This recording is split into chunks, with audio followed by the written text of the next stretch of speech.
Assalamualaikum, monggo kita ikuti ceramah Gus Bahah saat adzan apa yang boleh kita lakukan.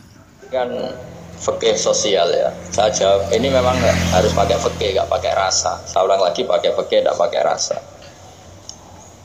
Waktu sholat itu kan banyak ya. Di antaranya maghrib dan isya, duhur dan asar, terus subuh sendiri. Ya, ben sampean belajar fikih, orang belajar tasawuf ya. Nah, kalau subuh itu tidak ada toleransinya kalau waktunya sudah tinggal 10 menit karena tidak ada jamak. Ya, tidak ada apa? Jamak. Sehingga misalnya kalau kamu ngojek waktu tinggal 10 menit ya harus sholat. Tapi kalau sekedar dengar adzan ya, ini penanyanya kayaknya itu teman kamu, jadi fikihnya kayak kamu, gak jelas. Adzan itu kan bukan akhir waktu sholat. Adzan itu bukan akhir waktu sholat, tapi awal sholat.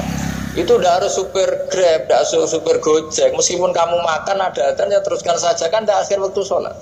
Anda menerima tamu, gendong anak, atau sedang nyupir, atau sedang bercengkrama sama teman. Kalau ada adzan ya nggak apa-apa, misalnya diteruskan. Kan bukan akhir waktu sholat. Yang benar-benar ditinggalkan itu kalau waktu sholat misalnya tinggal 7 menit.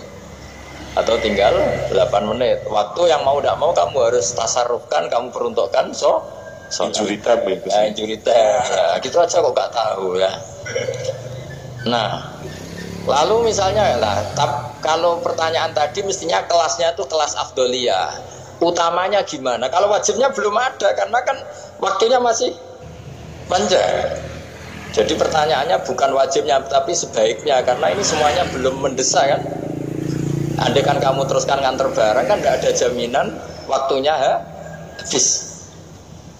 Padahal kalau kamu memaksa sholat, mungkin citra kamu sebagai supir Grab tidak baik karena dianggap mengabaikan konsumen. Nah, terus kedua menyangkut jarak. Oke, seperti itu. Nah, sekarang kalau pertanyaannya dibalik, makanya yang dibalik ini agak ribet. Waktu sholat tinggal 8 menit. Ada konsumen yang minta diantarkan saat itu dan acaranya ke mall happy-happy, maka fatwa kita sebagai ahli fikih ya tantang saja, saya mau sholat dulu, kalau nggak sabar ya silakan cari yang lain kalau acaranya ke mall. Tapi kalau acaranya kelahiran atau transfusi darah atau mau nganterin darah ke pasien yang sudah koma, maka kita langsung, karena ibadah sosial itu didahulukan mengalahkan ibadah yang haknya Allah, karena Allah itu zat yang tidak butuh ibadah kalian. Tapi kalau pasien ini kalau nggak nang kesampaian darahnya mati misalnya, jadi kamarnya Allah lebih apian lah gitu. Makanya masyhur kalau dalam fikih hak Allah sama hak adami ini dimenangkan hak adami, tapi bukan karena Allah kita kalahkan. Allah tidak butuh itu semua, jadi dikalahkan tapi bukan karena kalah, justru karena tidak butuh. Ya ibarat gini lah, Allah itu saking baiknya Allah kan pasti di atas orang tua kita, itu pasti ulang lagi, baiknya Allah pasti di atas orang tua kita saja baik, apalagi Allah.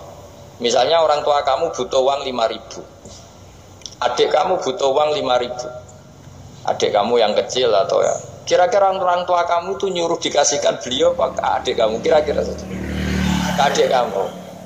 Nah Allah itu saking baiknya, hal yang terkait Allah, misalnya tadi sholat tepat waktu sama ibadah sosial itu disuruh ibadah sosial, karena ini kalau nggak kesampaian transfusi darahnya atau apalah, atau kamu dokter yang harus mengurus operasi waktunya tinggal 5 menit, kamu harus ngoperasi pasien dulu karena Allah bisa menerima sholat kamu.